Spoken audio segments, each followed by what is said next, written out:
안녕하십니까. 재활의학과 전문의 박성진입니다. 저는 어깨와 관련된 분야를 주로 진료를 하고 있습니다. 어깨 통증으로 고생하시는 분들이 굉장히 많으신데요. 이런 환자분들께서 얼핏 생각하시기에는 어깨 통증이 죽고 사는 생과 사의 문제는 아닙니다. 그 정도로 위중한 질환은 아니지만 또 어깨가 많이 아프시게 되면은 그로 인해서 삶의 질이 몹시 떨어지게 됩니다.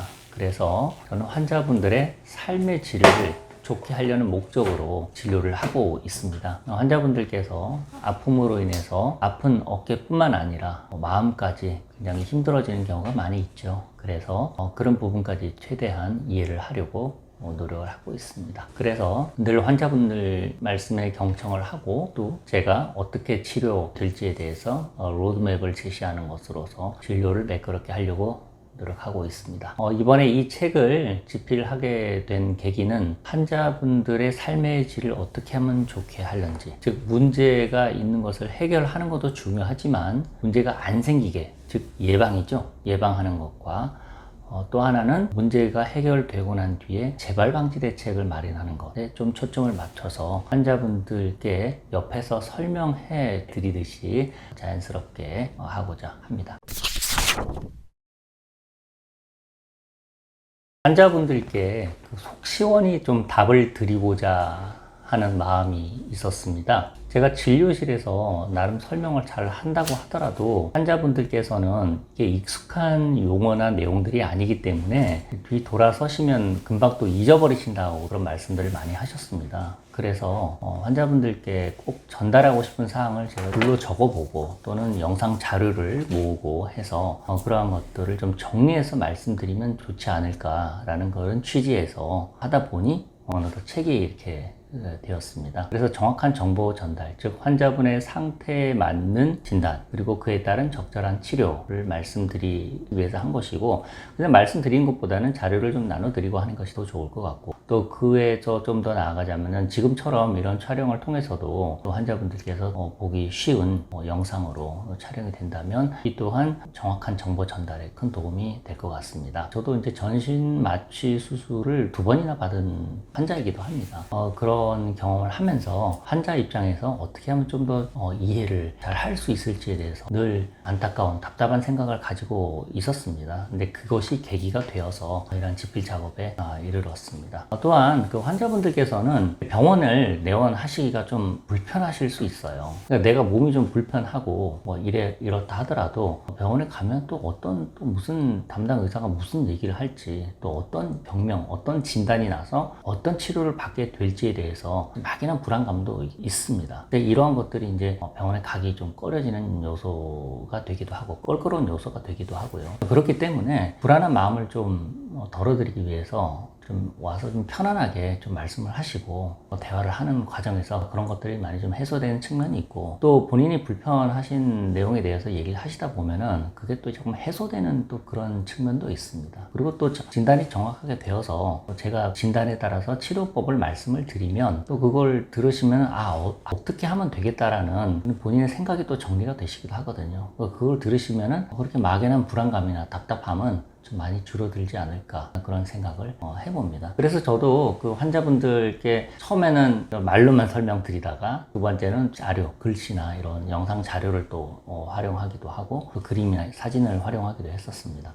그러다가 이제 그것만으로 좀 부족하다는 생각이 들어서 유튜브 요즘 유행하고 있죠. 그래서 유튜브를 통해서 제가 촬영한 것을 환자분들께 좀 찾아보시라고 말씀드리기도 했습니다. 찾는 것도 또 일이라서 아예 저희가 QR코드, 제가 동영상 촬영을 했던 부분, 방송했던 부분을 아주 QR코드로 만들어서 환자분들께서 그걸 QR코드 스캔만 하시면 바로 영상을 보실 수 있도록 하여튼 불편함을 최소화하는 데 노력을 했고요. 이 모든 것은 환자분들께 정확한 정보를 드리고 또 환자분들과 저와 원활한 소통을 위해서 이런 한 방법이라고 보시면 되겠습니다.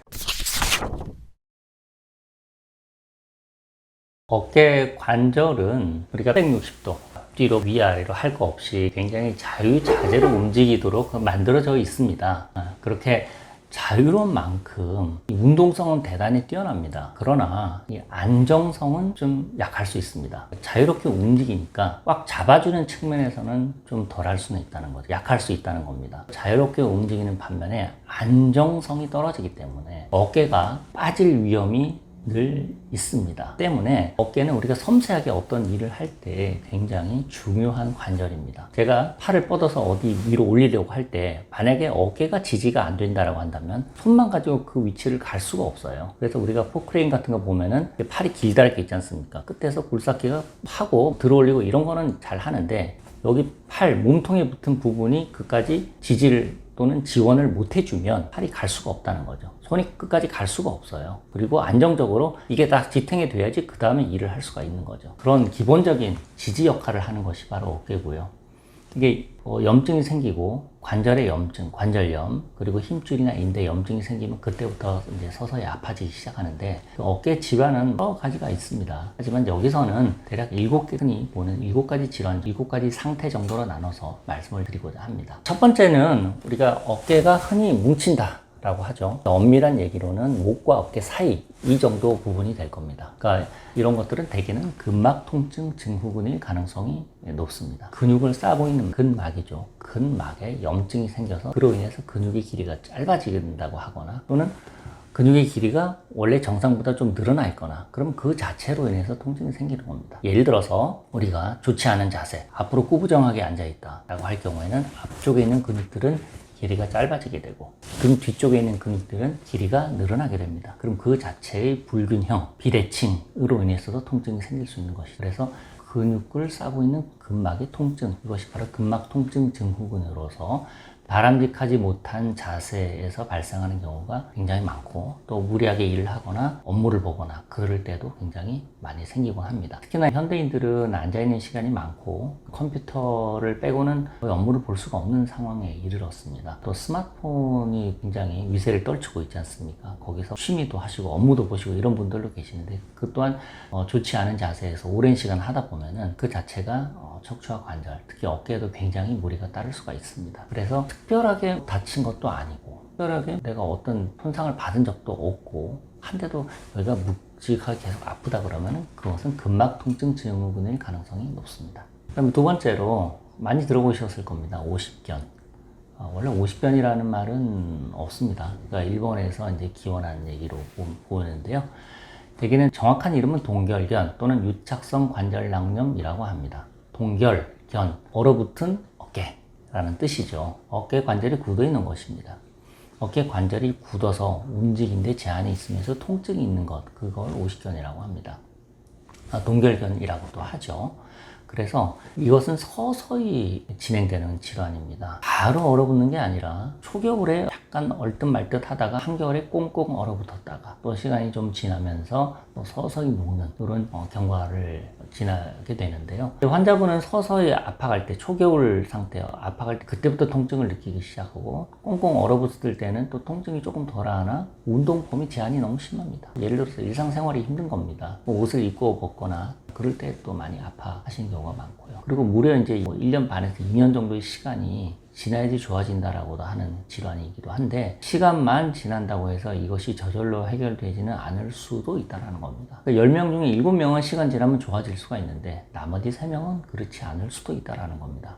문제는 그 나머지 3명이 내가 7명에 들어갈지 나머지 3명에 들어갈지 그러니까 좋아지는 7명에 들어갈지 아니면 좋아지지 않을 3명에 들어갈지 그걸 알 수가 없기 때문에 조기 진단과 조기 치료가 매우 중요한 질환이라고 하겠습니다. 세 번째는 석회성 건염이라는 겁니다. 석회, 건염, 힘줄 건자를 써서 건염, 힘줄 안에 석회가 파묻혀 있는 상태입니다. 그러니까 이것은 제가 이제 화산으로 비유해서 설명을 드리곤 하는데요. 석회가 안정적일 때는 마치 우리가 휴화산과 같습니다. 그 산은 아무 일이 없어요. 아주 평온한 산이 평온하게 그지없습니다. 석회가 있긴 하지만 산 속에 마그마가 있긴 하지만 폭발하지 않은 상태로 가만히 있을 때는 그냥 화산이나 일반 산이나 별 차이가 없습니다. 그런 얌전한 석회가 있는가 하면 그 시간이 지남에 따라서 그 석회가 안에 산 아래 마그마가 부글부글 끓어서 폭발하는 화산이 될 수 있죠. 활화산이 되는 겁니다. 그 석회는 그 석회기에 이르게 되면은 무지무지 아픕니다. 어제까지 멀쩡하다가 오늘 갑자기 아플 수 있어요. 이해가 되질 않습니다.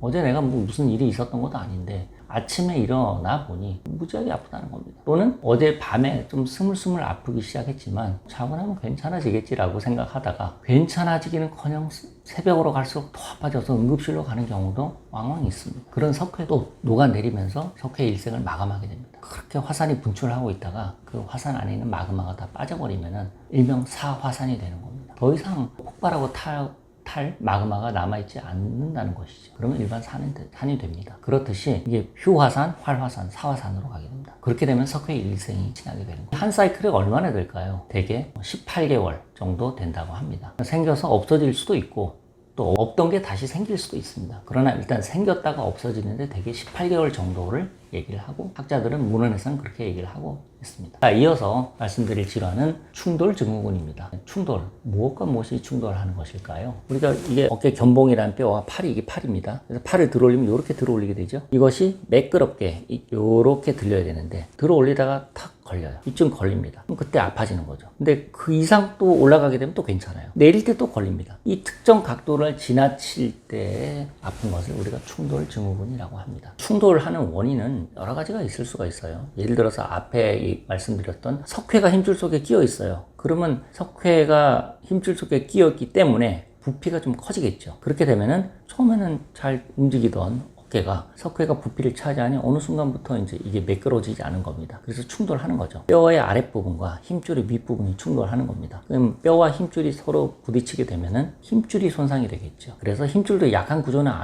아닙니다만 뼈의 강도가 약하죠. 그래서 서로 두 다른 힘줄과 뼈가 마찰을 일으키다 보면은 힘줄이 상하게 되는 그런 게 바로 충돌증후군입니다. 충돌증후군은 여러 가지 형이 있긴 하지만 가장 흔한 거는 견봉 밑에 지나가는 힘줄이 충돌을 일으켜서 전방 충돌증후군 또는 견봉하 충돌증후군이 가장 흔합니다. 여기서 자세한 얘기를 드리기보다는 팔을 들어 올릴 때 특정 각도에서 아프고 또 그걸 지나면 괜찮고 또 내려올 때 아프다 그러면 충돌증후군이 있을 가능성이 크다. 알고 계시면 됩니다. 충돌증후군이 또 오래되다 보면은 힘줄이 점점 한 가닥 두 가닥씩 파열이 되게 됩니다. 그것이 바로 이어서 말씀드릴 회전근개 파열로 이어집니다. 회전근개 파열 많이 들어보셨죠? 회전근개 힘줄입니다. 회전근개 힘줄이 4가닥이 있는데 그것들이 힘줄이 파열이 되는 겁니다. 힘줄은요 굉장히 강한 구조입니다. 예를 들어서 제 손가락같이 직경이 약 1cm 정도 되는 힘줄이라면 이것이 버티는 힘은 무려 1톤입니다. 정상 힘줄에 누가 당기거나 했을 때 1톤입니다. 그러니까 엄청 강한 구조입니다. 100kg짜리 사람이 10명이 매달려도 버틸 수 있을 정도 이 직경 1cm 이 힘줄이 버틸 수 있는 그 강도는 대단합니다. 그러나 낙수가 바위를 뚫는다고 하지 않습니까? 계속 거기다가 손상을 주면 결국에는 물도 바위를 뚫는다고 하듯이 이 힘줄도 결국에는 나가 떨어집니다. 처음에는 부분 파열이라는 거로 오겠죠. 조금씩 갑자기 싹도 끊어지는 게 아니라 헤어지듯이 그렇게 약간씩 청바지로 따지면 청바지가 헤어지다 못해 위아래로 구멍이 뚫리는 전층 파열이 되기. 그러다가 청바지가 쑥 찢어지는 완전 파열. 그리고 그 회전근개 힘줄 하나가 아니라 여러 개의 힘줄이 하나 이상, 그러니까 2개 이상의 힘줄이 찢어진 것을 광범위 파열이라고 합니다. 그러니까 요즘은 광범위 파열은 보기가 참 힘듭니다. 대부분 환자분들이 부분 파열 또는 전층 파열 상태에서 이미 다 진단이 되기 때문에 진단만 정확하게 되면 치료하는 것은 어렵지는 않다고. 하지만 여러 가지 치료가 부분 파열이냐 전층 파열이냐에 따라서 수술을 하느냐 마느냐 나중에 또 이어서 하도록 말씀을 드리도록 하겠습니다. 그 다음에 회전근개 파열로 인해서 만약에 수술을 했다. 찢어진 회전근개 파열을 봉합을 해서 이었지 않습니까? 그러면 우리가 그 팔을 바로 쓸 수 있을 것 같지만 그렇지 않습니다. 놀랍게도 이것은 6개월 정도의 아주 지난한 아주 긴 재활치료 과정을 겪게 됩니다. 간단한 건 아닙니다. 하지만 또 못할 이유도 없습니다. 그렇게 해서 회전근개 힘줄 파열 후에 6개월간 이어지는 재활치료 과정이 있습니다. 그래서 회전근개 힘줄 파열 후에 재활운동이란 것도 하나의 단원으로 묶어서 나중에 말씀을 드리도록 하겠습니다. 자, 마지막으로 이거는 흔하게 보는 건 아닌데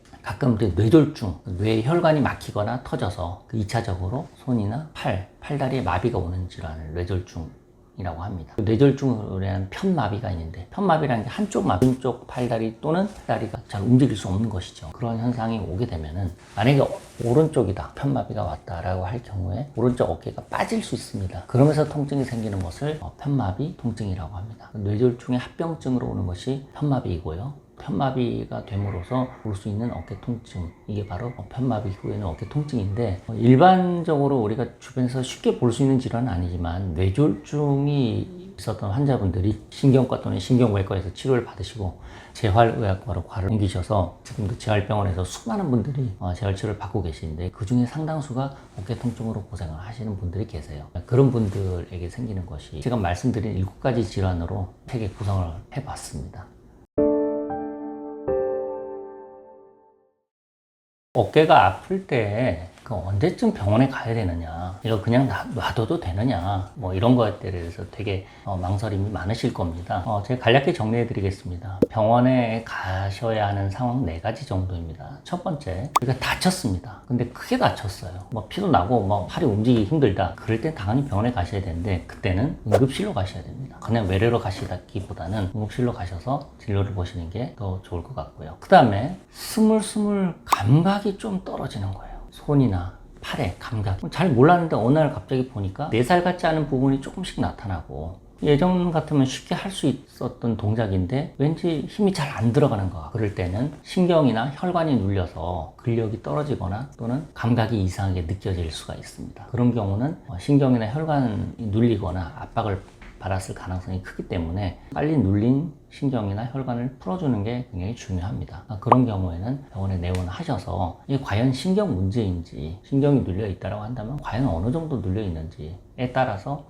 방법이 또 달라지게 되겠죠. 외상이나 또는 갑자기 또는 서서히 감각이 떨어지는 경우에는 병원을 가셔서 진료를 받는 게 맞고요. 또 비슷한 맥락입니다만은 어깨가 갑자기 아플 때, 어제까지 안 이랬는데 오늘 갑자기 아프다, 이건 무슨 일이 있는 겁니다. 근데 가장 아까 대표적인 것이 바로 석회성 건염입니다. 석회가 얌전할 때, 그러니까 화산으로 따지면 휴화산이 계속 지속이 됐었습니다. 괜찮았어요. 일상생활 잘하고 주무시는데 아무 문제 없었습니다. 그런데 어느 날 저녁부터 또 스물스물 아파오기 시작하더니 이튿날 새벽에는 참을 수 없을 정도의 통증이 옵니다. 그런 분들은 내가 웬만해서는 병원에 안 오는데 이거는 뭐 참을 수 있는 수준이 아니다 해서 응급실로 오신 경우도 있고요. 제 개인적으로 경험하기에는 하루에 한두 분 정도는 꼭 진료 시간 직전에 전화를 주시거나 병원을 찾아오세요. 너무너무 아파서 견딜 수가 없다는 겁니다. 뭐 다친 적도 없는데 이렇게 아플 수가 있느냐, 많이 황당해 하시면서 이럴 수가, 이게 도대체 뭔지 모르겠다라고 설명을 하시는데, 저는 하루에 제가 한두 번씩 경험을 하지 않습니까? 그분들 마주하기 때문에 그런 경우는 석회성 건염 확률이 매우 높습니다. 엑스레이 찍고 초음파 체크해 보면은 석회가 덩그러니 있고, 또 녹아내린 석회는 눈에 그냥 바로 띕니다. 그런 경우는 치료를 하면 또 치료 효과가 또 극적으로 좋아집니다. 마치 내가 그렇게 아팠던 사람인가? 거짓말처럼 많이 좋아진 경우가 있기 때문에, 그런 경우는 빨리 가까운 병원을 내원하셔서 엑스레이와 초음파 정도 촬영을 해보면 알 수가 있습니다. 그런 경우는 병원을 가셔야 되겠고요. 그 다음에 마지막으로 그 통증이 있기는 합니다. 근데 이게 심한 게 아니에요. 좀 찌뿌둥하거나 그럴 때는 뭐 집에 상비약이 있으시면 그걸 한번 드셔보세요. 견딜만 하면요. 타이레놀이나 아니면 진통소염제, 브루펜 같은 걸, 에드빌 이런 걸 드셔보셔도 되고요. 드시면서 증상이 좋아진다 갈 필요가 없겠죠. 일시적인 근육통일 수도 있습니다. 그럼 약을 먹으면 좀 낫고 약을 안 먹으면 또 아파지고, 이게 계속 반복이 된다. 그때는 병원에 가보셔서 확인을 해 봐야 되지 않을까 싶습니다. 이를 이름하여 근막 통증 증후군일 가능성이 꽤 있다는 것이죠.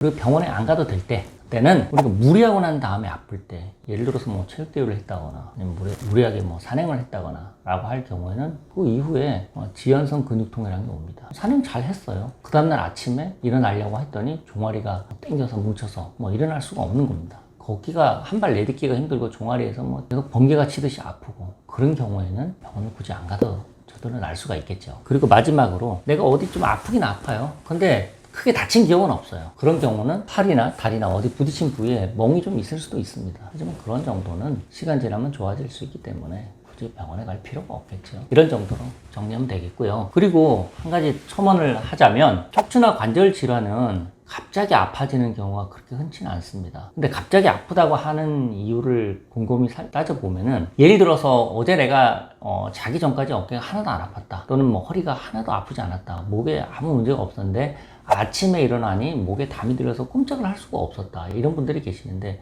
그러면 잠을 잘못 자서라고 이렇게 말씀을 하십니다. 근데 한번 생각을 해보십시오. 저는 잠을 잘못 그럼 그 전날에는 어떻게 주무셨어요? 물어보면 어제나 별 차이가 없어요. 별로. 그 전이나 나는 똑같이 잠을 잤을 뿐인데 왜 오늘 생겼냐는 거죠. 그것은 누적돼가지고 어느 선을 넘으면서 생겼다라고 보는 것이 조금 더 무게가 실리지 않을까 싶습니다. 선을 넘어서 그게 오늘 생긴 거예요. 예를 들어서 뭐 자고 일어났더니 그게 생길 수도 있고, 또는 뭐 내가 밥 먹다가 목을 돌릴 때 삐끗하면서 아파졌다 그러면 그게 밥 먹다 그랬다고 해서 표면적인 이유는 될 수는 있을지 모르나 근본적인 이유는 근막 통증 증후군에 그런 게 있을 수 있습니다. 그래서 목이 단순히 담이 들린 거는 근육통일 가능성이 크기 때문에 그건 병원 안 가도 되겠죠. 견딜만 하시면. 물론 이제 이게 참기 힘들던 거는 많이 아프시면 가셔서 진단을 받고 뭐 치료를 받으실 수도 있겠습니다만, 그런 경우는 많이 아프지 않으면 그냥 견디시면 되는데, 문제는 그런 분들을 보면은 대개는 목이 일자목이 있거나 역시 거북목이 있거나 그렇게 안 좋은 경우가 많습니다. 그런 분들은 또 자세가 안 좋은 경우도 많아요. 그런 늘 잠재되는 문제가 있을 경우에는 아까 말씀드린 근육통이나 이런 것들이 올 수가 있습니다. 그거는 뭐 병원을 가시고 안 가시고는 환자분의 개인의 통증 정도, 상황에 따라 다르겠지만 근본적으로 자세는 한번 점검해 볼 필요가 있다. 이렇게 말씀을 드릴 수가 있겠습니다.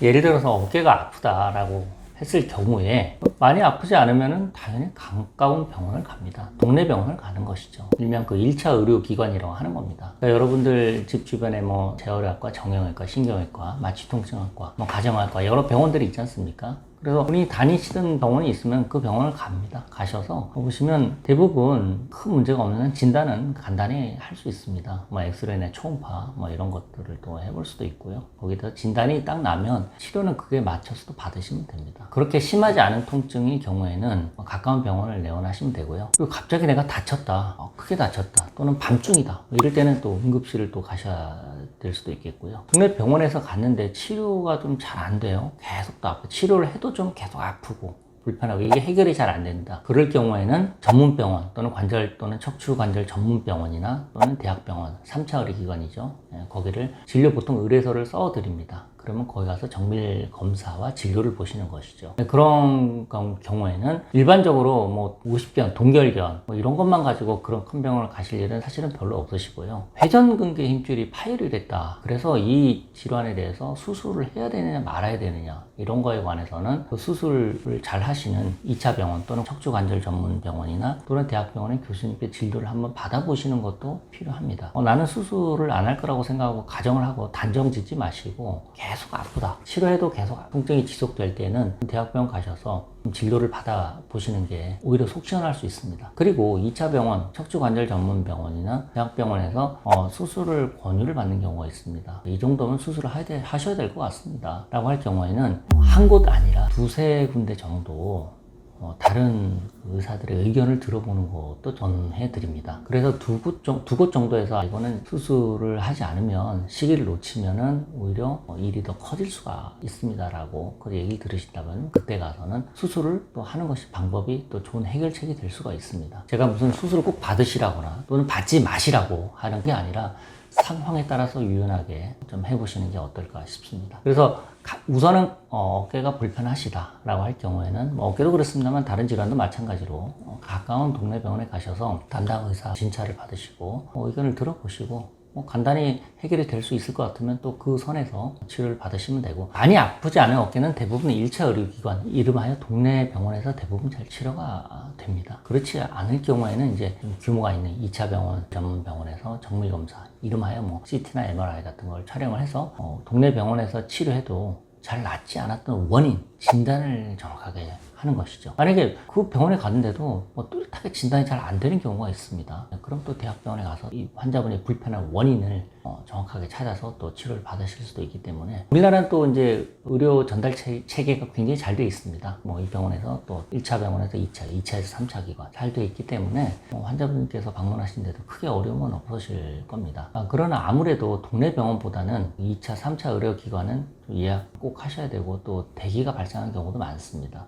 그런 점은 좀 참고해 두시면 되겠고, 그 병원이 뭐 나쁘고 좋고의 문제가 아니라 필요할 때 자기 상황에 맞게끔 가시면 되고, 그 동네 병원의 담당 의사 보고 2차 의료기관 또는 3차 의료기관에 치료 의뢰를 보통 해주는 경우가 많거든요. 그래서 거기 따라서 치료를 하시면 되고, 또 치료를 얼만큼 받고서 마무리 치료는 또 가까운 동네 병원에서 마무리할 수도 있습니다. 예를 들면은 어깨 수술을 받으셨어요. 회전근개 힘줄 파열로 2차 병원이나 3차 병원에서 봉합 수술을 받았습니다. 그리고 그에 뒤에 따르는 물리치료나 재활치료는 가까운 동네 병원에서도 받을 수가 있거든요. 재활치료 받으러 또 대학병까지 물론 갈 수도 있겠습니다만은 시간이나 비용이나 여러 면에서 불편할 수 있기 때문에 그때는 가까운 동네 병원을 이용하시는 게 어떨까 싶습니다. 너무나 잘 아시겠습니다만 우리나라는 사실 그 건강보험 제도가 굉장히 잘 되어 있습니다. 그래서 건강보험이 되는 항목들도 굉장히 많고요. 환자분들이 병원을 이용하기에 제가 보기에는 특별한 경우가 아니면은 큰 어려움은 없는 것으로, 그리고 여러 미국과 같은 선진국의 예를 들어 보면은 일단 갈 때 예약을 또 해야 되고 굉장히 예약 시간까지 진료 시간까지 또 길고 치료 받을 때 비용, 진료비 또는 검사비, 치료비도 또 굉장히 비싼 걸로 알고 있습니다. 물론 거기도 이제 개인 보험이 워낙 잘 돼 있는 분들이라면 비용 부담이 적겠지만 일단 기본적으로 우리나라보다는 접근성이나 이용도 측면에서 환자 입장에서는 굉장히 불편할 수밖에 없는 겁니다. 그래서 외국에서 병원을 다녀보신 분이라면은 또 우리나라 의료 시스템이 굉장히 좋고 가성비 좋다는 걸 이미 잘 아시고 계시리라 생각합니다.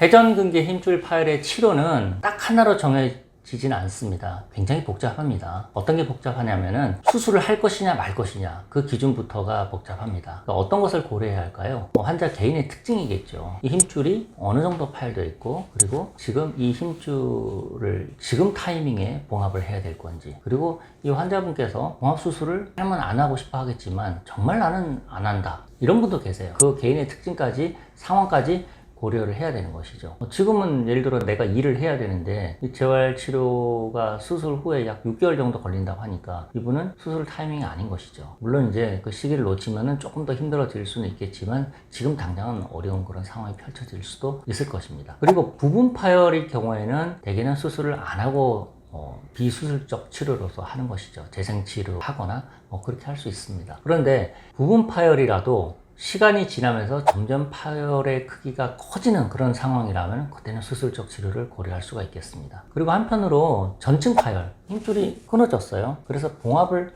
해줘야 되는 상황이 있죠.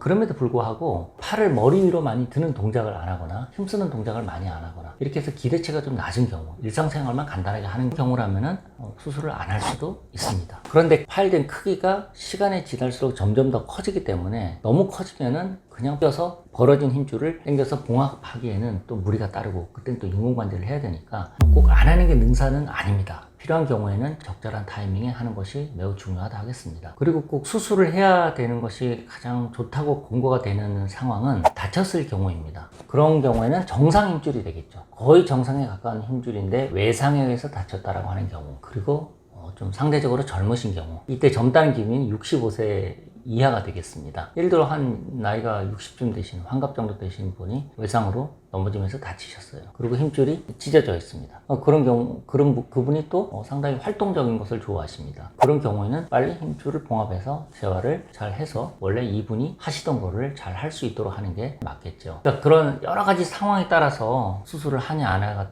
좀 달라집니다. 물론 수술을 하는 기준이 있습니다. 회전근개 힘줄이 전층 파열됐을 때는 그냥 힘줄이 잘 아물지 않으므로 봉합을 해주는 게 좋다라고 되어 있지만 여러 가지 상황에 따라서 하냐 안 하냐, 또 언제 하냐, 이런 것들은 충분히 환자분 개개인의 상태를 고려해서 치료법을 정하는 것이 좋겠습니다.